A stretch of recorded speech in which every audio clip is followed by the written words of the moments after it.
despite what you might be thinking, these two circles are not equal. I repeat, these two circles are not equal. One is in fact larger than the other. What I need you to do is determine which one that is. So, please raise your hand if you believe the blue circle is larger than the red. All right. Please raise your hand if you believe the red circle is larger than the blue.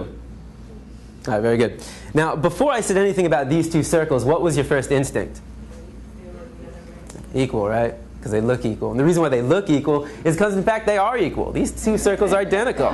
Yet I got just about every one of you to raise your hand and say that they're not. So what do we learn? That you can be manipulated like that to believe in something that goes against your natural instinct. Just imagine as a child you're taught that the blue circle is larger than the red. If you say it enough times, you convince yourself that's the truth. If you're told the lie enough times, it becomes part of your reality. And if enough people are taught that lie, that the blue circle is larger than the red, well, now it becomes part of the culture. And if that culture then passes that misinformation along to the next generation, well, now it becomes tradition. And what we have to remember is that just because we have a tradition doesn't mean it's morally acceptable. Tradition and morality are not always the same. I mean, can you think of any traditions that we once had in the United States of America that we no longer have? That today we think back and that was immoral? Slavery, right? Less than 200 years ago.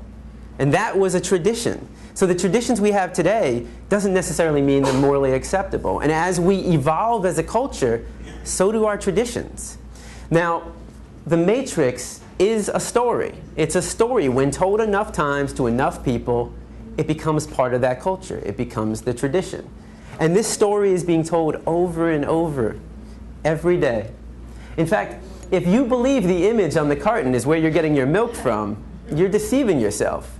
This is a fantasy. It only exists in your head. It's a blue pill fed to you by the industry to get you to buy their product. This is the Matrix, the lie we tell ourselves about where our food is coming from. The reality is far more disturbing. 90 to 95% of the milk, the meat, and the eggs that we consume in the United States are coming from these conditions. In fact, every year in the United States, 10 billion, right? 10 billion are being slaughtered for food. So what that works out to be is that every second in the United States, 300 animals are killed, just like that. So 300, 600, 900, 1,200. By the time I'm done talking today, there'll be over 1 million animals that have been slaughtered. And most of us don't even blink an eye. I mean, how is it possible that in the United States of America we can slaughter 300 animals every second and not question that? Because of the story we've been told. The story justifies the action.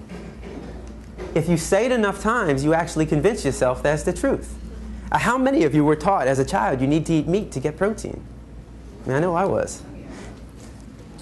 How many of you were taught you need to drink cow's milk to get strong bones? Not dog milk, not chimpanzee milk, not elephant milk, not rhino milk, not hippo milk, not tiger milk, not lion milk, not giraffe milk, not elephant milk. Did I say that already? I think you get the point. Not even our own mother's milk, but we need to drink cow's milk to get strong bones. The absurdity of drinking the milk from any other species and any other being besides our own mother, when it's said enough times, loses its absurdness. Now, the first thing we've been taught is that our diet is natural. You know, we eat meat, dairy, and eggs, so therefore it must be natural. So let's find out. Now, you have two images on the wall. I want you to tell me all the thoughts that come to mind when you see the image on the left. And don't be afraid to scream out. What do you see? Fresh, yum, sweet, right? If I come into the room with a basket of strawberries, how many of your mouth starts to salivate? Your mouth starts to water? If I take a strawberry and I put it under your nose, what do you smell? If I take a knife and I slice that strawberry in half and put that under your nose, now what do you smell? Notice how all the sensations remain the same. You see a strawberry and it looks like a strawberry. You smell a strawberry and it smells like a strawberry. And you take a bite out of a strawberry and surprise, surprise, it tastes like a strawberry. Banana? Exactly, it's a strawberry. But what thoughts come to mind when you see the image on the right? Cute. You know, when I go to a classroom, you'll get half the kids who say, oh, cute. Animal, pig, Wilbur, babe. So half the class will see an animal, and the other half of the class will see bacon, sausage, ham, pig, sweet pork, and hot dog. They'll see a food. It's one or the other. You're either seeing an animal or you're seeing food. Now, what would happen if I took one of the pigs living, brought him into the room right here, and put him right in front of you? Does that change it? Now what do we see? And I mean, what would we think if one of us got up and started chewing on the pig? Not very normal. If I come into the room with a pig under my arm, how many of your mouth starts to salivate? Right? If I took a knife and I sliced that pig in half and put that under your nose, now what do you smell? You smell the stench of death. You smell a rotting corpse, bacteria, decomposing flesh. You see, there's a process involved, and I'm here today to show you that process of how you convert this animal into this product. Why should it be kept a secret? Why should we not know what we're participating in and what we're putting in our body? Now, let's make the situation slightly more realistic. If I were to put a pig on this side of the room living and a butcher's knife on the side of that room, I mean, how many people would be willing to pick up the knife and take the life of that animal? It's very rare, right? And if somebody did that, that's all right, but how many people in this room would try to stop that person from doing that? Right? Would we try that? Of course. That's compassion. I mean, that is the greatest quality in the human race. There's no other species on this planet that has that level of compassion to extend to all living beings. But if you would stop somebody from killing a pig in front of you and then go home and have this for breakfast, well, that's called hypocrisy. You know, just because it comes in a nice, neat package all dressed up in your supermarket, just because you didn't take the knife and shove it through their jugular, just because you didn't get blood on your clothes, and just because you didn't hear their screams doesn't mean you didn't participate in the killing. Every time we buy this product, we are supporting somebody else doing what we ourselves wouldn't want to do, what we ourselves wouldn't want to see, and what we ourselves wouldn't want to hear. Now, if you still see bacon sauce in the hand when I bring a pig into the room, what happens when I change it? Ah, right? It's the common response. Now, I've never heard anybody say yum. Nobody ever sees dog feet, hot dog. So why not? Why don't we see a food? We've been accustomed to view this animal as our pet. The cultural story for us is, this is your pet. In another culture, certain parts of the world, they eat cats and dogs. That's their culture. That's their story they've been told. And how do we feel about that? A lot of people think it's disgusting, right? I imagine every one of you probably thinks it's disgusting to eat a dog. Why would it be disgusting to eat this animal and not disgusting to eat this animal?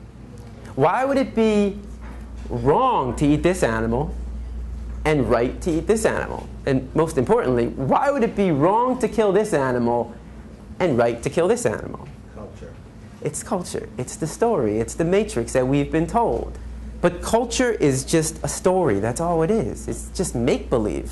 What I'm concerned with is what is natural to the human species. Because every culture has a different story. So let's take a 3-year-old from any country in the world, and you put that 3-year-old in a room, and you line up 5 animals in front of that 3-year-old. A pig, a dog, a cow, a cat, and a chicken. Do you think the 3-year-old is going to know which one to eat and which one to pet? What's the 3-year-old most likely going to do, or try to do? Play with them all. He's going to try to play with them all. The 3-year-old has to be taught, no, no, no, no. Don't play with him. Eat him. Play with him. Pet him. That's what we were taught. We didn't choose our diet. Our diet is a learned behavior. We were raised to perceive this animal as your pet and this animal as your food. If you were to walk outside right now and you saw somebody taking a baseball bat to a dog's head, what would you do? You take action. At the very least, you'd call the police because you recognize that as a violation of this animal's right to be free from harm. Now, if you were to walk outside right now and you saw somebody taking a baseball bat to a pig's head, would your emotional response not be the exact same thing? Of course. Because the question for you is, what's the difference? What's the difference between the two? Right? Is there a difference? You might think one is cuter than the other, but that says more about you than anything about these two animals. You know, a lot of kids will say, well, the nose looks different. I say, but they both got a nose to smell. Some kids will say, well, he's got hooves and he's got paws. I say they both got feet to walk and run. Some kids say, well, his ears are going up and his ears are flappy. They both got 2 ears to hear. They both got 2 eyes to see. They both got a heart to beat and a mind to think. And the reason why we would take action for both of them is because we recognize the equality between them and not the difference. Any difference is insignificant. The similarities, though, are striking. We know they're equal, yet every time we sit down for a meal, we create that separation. We create that inequality.